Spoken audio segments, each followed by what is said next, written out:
I'm Ronny from Ronny's Garage, and it appears as if Christmas has come early. Tell us what you brought, John.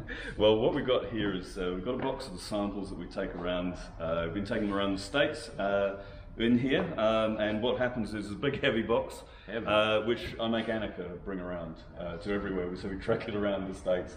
And the idea is that the stuff in here gives people a bit of a clue as to at least some of what we're doing in the Prestige parts range. Come on. So yeah, let's have a look, okay. So yeah, let's get rid of this stuff here. So go on, let's get rid of that. I see. Okay. What's that? What's that? Okay. Oh. So this is part of the range. We've done a lot of these bumper rubbers now. This is actually a microcellular polyurethane rather than rubber. That's a mouthful. Yeah, so it's actually a foam. So we But it use. looks hard. Yeah, it's a hard foam. But we Look how use. straight that is, folks. Yeah. Look how straight that is. So they usually warp. Obviously they're vulnerable to scratching, but they actually just age. And what happens with these metal parts here? Well, they rust, but we've replaced them. We don't use mild steel anymore or steel that rusts. We now use stainless steel, so they'll never rust. As they should have done in the beginning. Well, perhaps.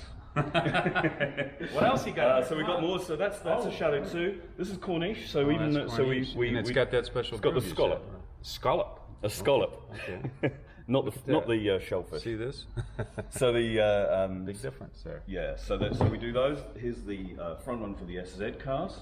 That means Z in the U.S., Yeah. but you know, it's got the strip that goes in that groove. And there were again stainless steel inside inserts. We also made this insert about 50% thicker because as the material ages, it cures, and there's a little bit of tension forms on the. What about those pain in the butt shims? Yeah, no. These ones here we made.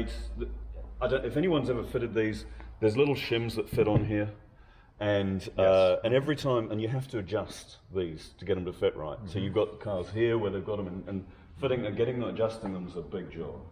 So when we were testing these, it was a real pain because we had to take them on and off. So the whole bumper had to come off to get the shim out. So we made a slotted shim. I mean, it's really a simple thing to do, but it just meant that you could loosen the nuts and then just slide a shim out or put another shim in without having to take the whole thing off and put it all back on. Yeah, and it just, I know that process. It's no fun. So it's no fun. Yeah. So that's.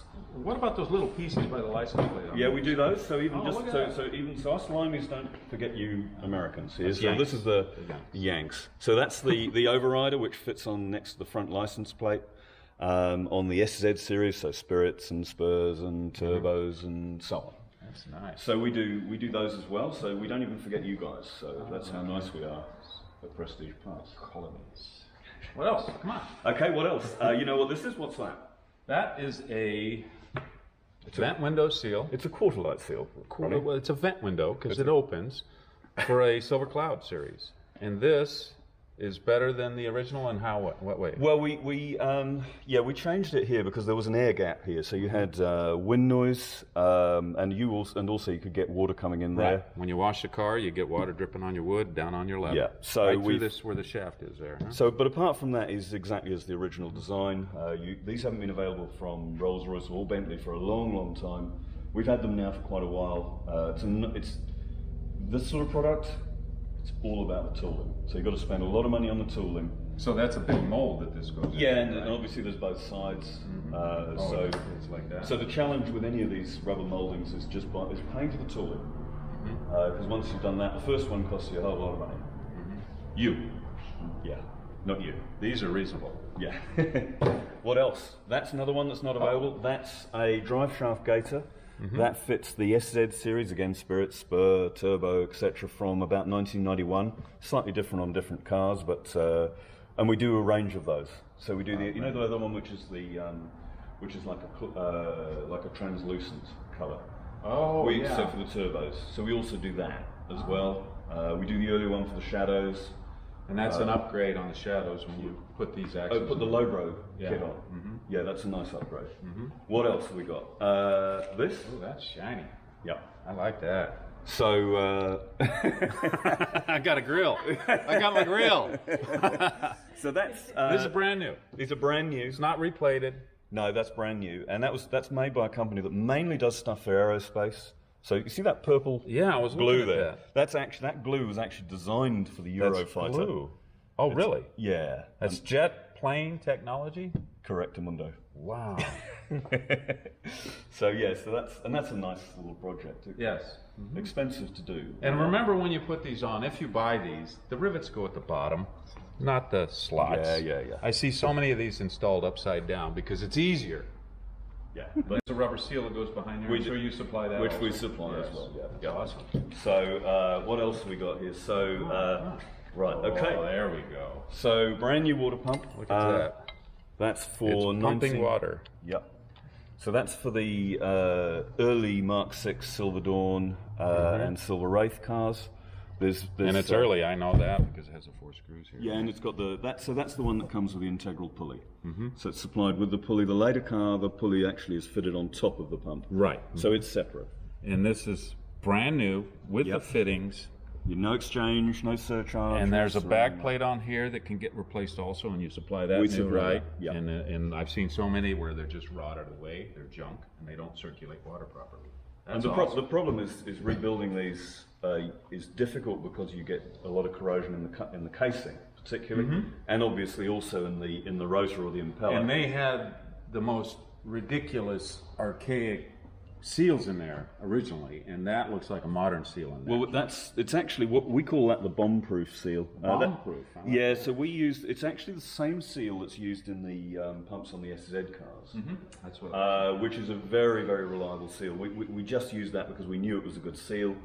And then we converted this casing to accept a modern seal. So that's how we did that, and it's a much more reliable. That's awesome. I got a car here right now that's leaking all over. And you stock these? I have one of each in stock. Yep.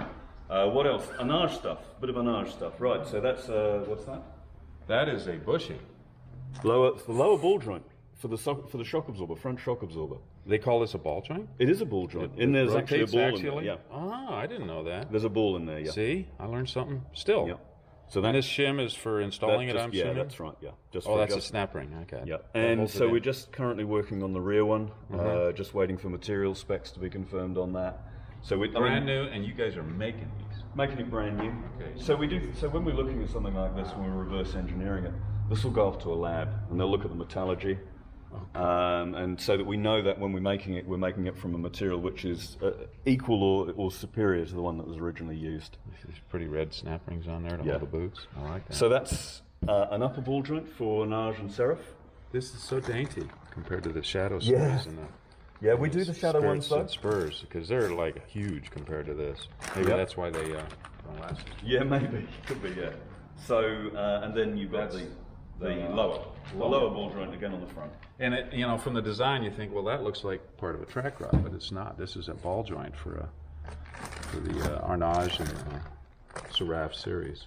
And that's just while we're on that. We also do a range of polyurethane bushes for the Arnage. They go through those bushes like like a knife through butter. What's the matter? This is hard. So, and these are really easy to fit. You don't need the special tooling you need with the original ones. You knock them in like this. So you don't have to have the special tool. And they come with the grease. Look at that. Yeah. You got to grease these urethane bushings, otherwise they will make noise. What else we got here? So much. What's that? Like control ram. Look at that. And this is brand new. Brand new. Every part brand in new. there. Yeah, so it's so we can supply it either as a complete assembly. Again, there's no exchange required. There's no surcharges. We just send it to you. And the idea was we were trying to get brand new product, which would be almost the same in price as buying a reconditioned exchange one. Certainly cheaper than paying a surcharge. And you don't have any of the hassle. You're never worried about whether your money's going to come back when you get the old unit back. You just buy this outright, fit it on your car. And I'll tell you one thing that's interesting, because I'm in the United States, John is in the UK. When they ship stuff, the shipping's reasonable. When I try to ship back cores, it's phenomenally expensive. It is expensive from the States. And so I don't always ship back cores. So this is a much better way. Yeah, because sometimes it's more expensive to ship back right. the core. So there's another good. That's actually to pay the surcharge than the shipping. Yeah, that brings me on to something like this. I mean, you guys have people who recondition calipers in the States, like anyone, but actually reconditioning one of these, it's a lot of work. I mean, that's a brand new unit. and we're charging, it's around about $350 for a brand new outright rear caliper. Wow. So not expensive. All of this is obviously new. You tend to get problems. There's a couple of things you get with old calipers that people don't realize. One is that these brake pad apertures actually wear, and the brake pad should be a nice fit in there. You don't want flopping around. No, you don't. And the other thing, obviously, they start to wear here, and so this gets very loose, and it should be smooth. Or seized. Or seized. One or the other. Yep. So yeah, this gets... So this has all new pistons and everything. A lot of times when you rebuild calipers, you find out you take the pistons out, they're junk, so you got to buy 4 pistons. Yeah. So this sounds like a much more economical way to go. Well, and of course the labour is Plus it's brand new. Yeah, so you don't have to clean up, because you can imagine what they're like when they come off And you the can car. spend 2 hours making one look like this. Yeah. And Where it's someone's already... got to pay for it. Right. Yeah. So what else have we got? Okay, this is an important one. This is the seal kit. If anyone's been watching some of our posts, It's an RH2435. correct them. And so there's a lot of been a lot of problems with these in recent years with shrinkage. And the issue here is basically what's been used as a standard EPDM O-ring. And the problem is with those O-rings is that they're not a particular formulation, so they haven't been designed to resist the RR363 brake fluid. We use a high ENB EPDM, peroxide cured EPDM. You can see we've got, basically you know that you've got that material because it comes in one of these bags, and it's got this yellow dot.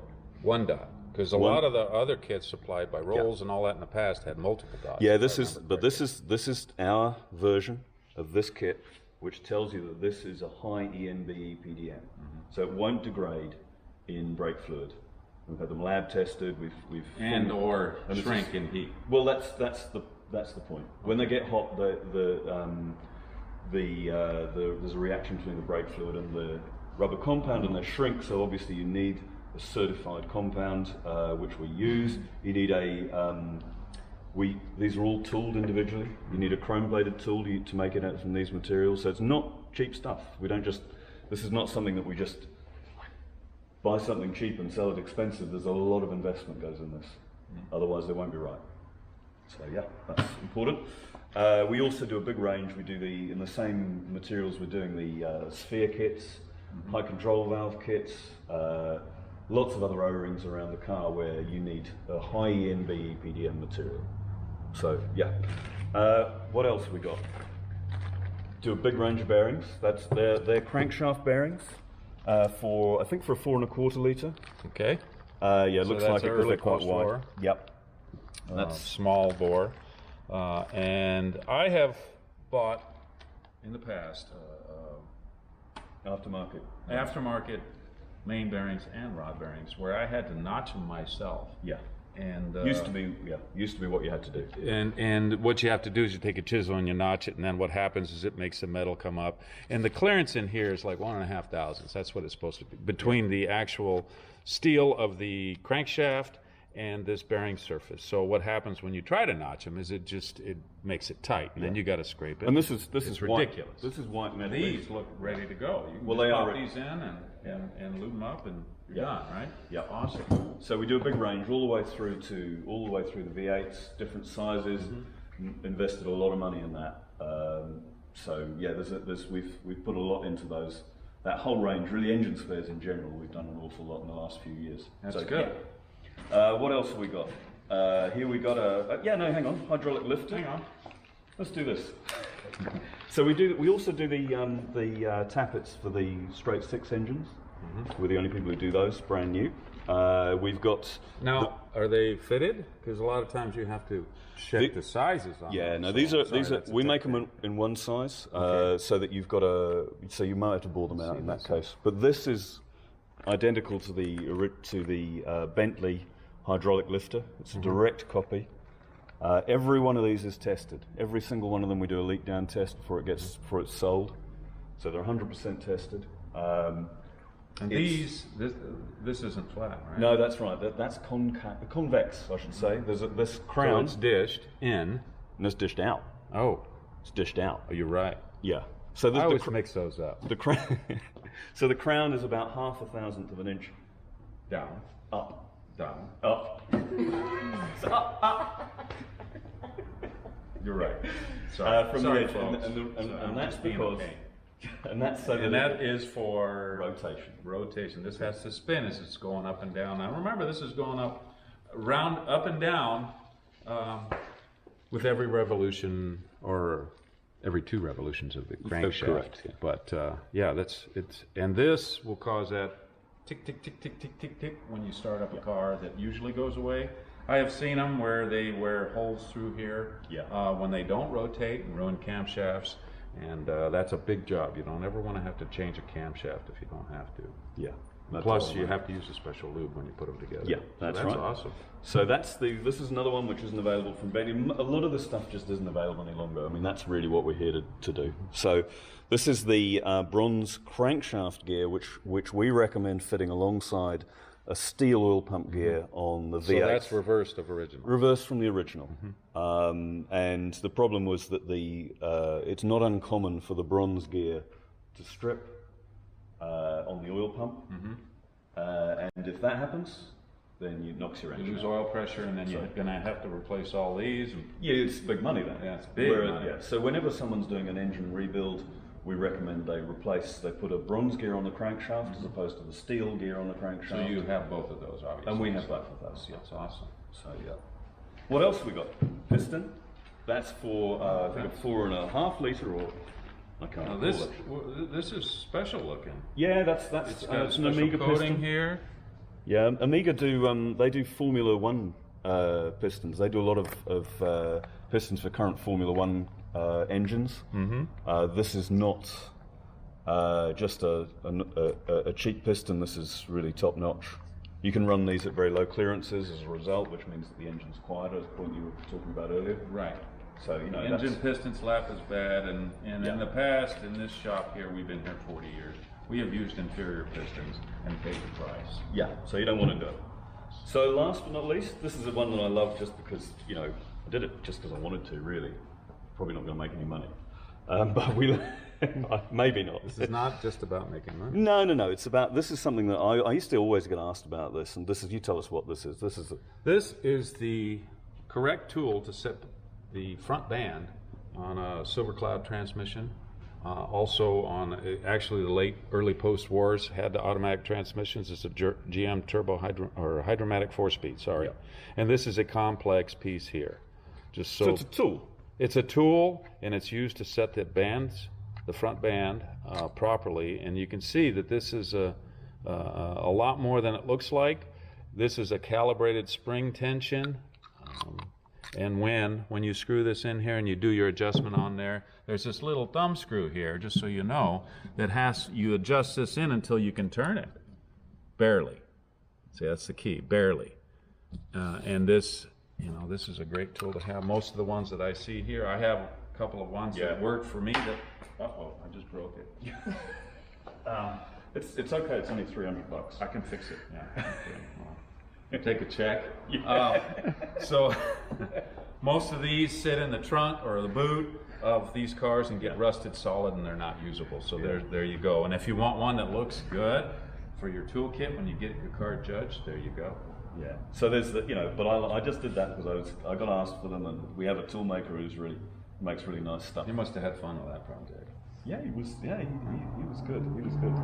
Anyway, so there you go. So that gives you a bit of a clue. So that's some of what we do. Just some of what we do. The idea is that we can take this out to people in the marketplace and let them, give them a bit of an understanding about the project. This is nothing. I mean, this is like we haven't. How many different parts do you guys stock? What we stock. Well, I guess what we're actually responsible for sourcing and so on is around about. Is it 5,500 lines now? Something like that. That we've done. And a lot of it is just not available any longer. Right. So that's the key, really, that we're coming in here and doing things that are just otherwise would be not available. And being in the business myself for many years, over the years, things just keep dropping off that the factory used to supply no longer supplies. And this is why Prestige is the world leader and keeping our hobbies alive. Well, that's kind. But It is. You are. Well, yeah, thanks very much. Yes. I love you, man. You're not bad either.